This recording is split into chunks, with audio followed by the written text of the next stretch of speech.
แรงเลยไฟแรงเลยเนี่ยพี่นึกว่าพี่ปวดหัวใช่แจ้งไปแล้ว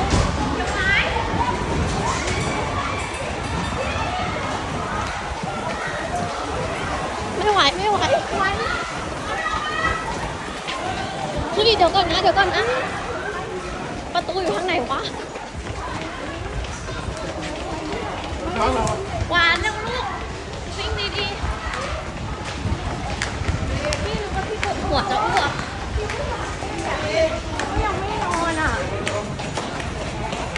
เดี๋ยวนะ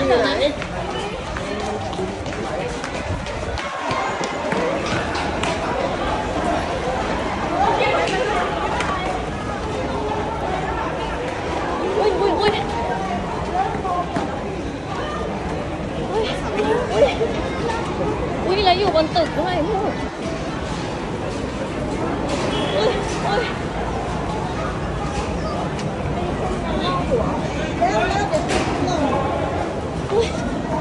ลงเร็วลูกวิ่งเร็วลูก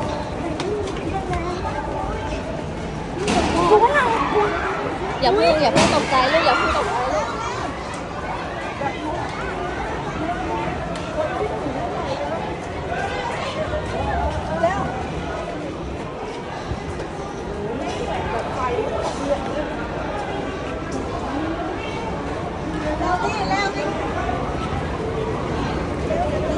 จับมือไว้นะลูก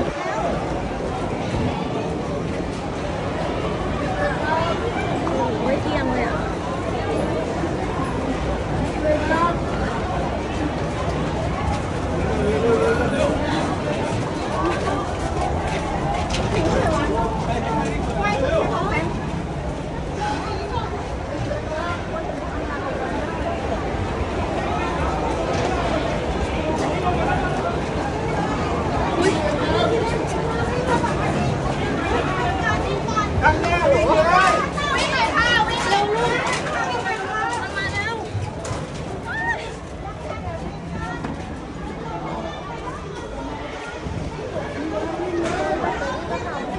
ไม่เป็นไร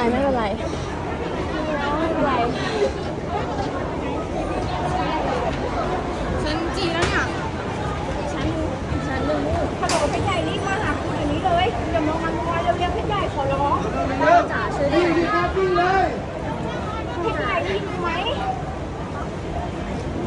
เพชรใหญ่พ่อจ๋าช่วยด้วยเดี๋ยวนะเขาต้องพี่ออกทางนี้ดีกว่ามานี่ก่อนไ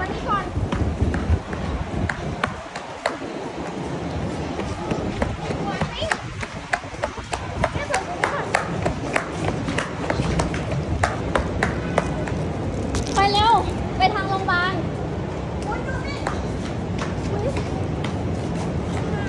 ระวังนะมูเพชรใหญ่วิ่งไหมเราข้ามตรงนี้ไปเลยนะ1 2 3ให้ลูกใหญ่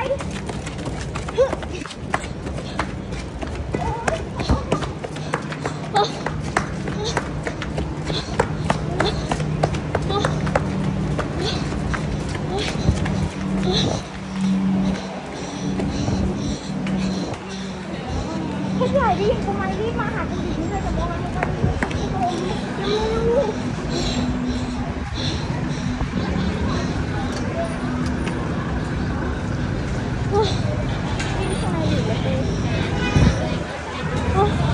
ตอนแรกคุณนึกว่ามูนหน้าใช่พี่นึกว่าพี่จะวูบแล้วเรายืนอยู่กับโรงพยาบาล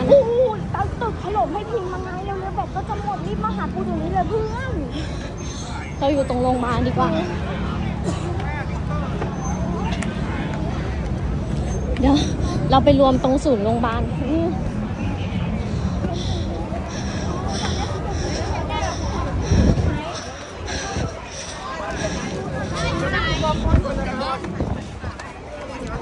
พากันไปจุดรวมพลก่อนแล้วก็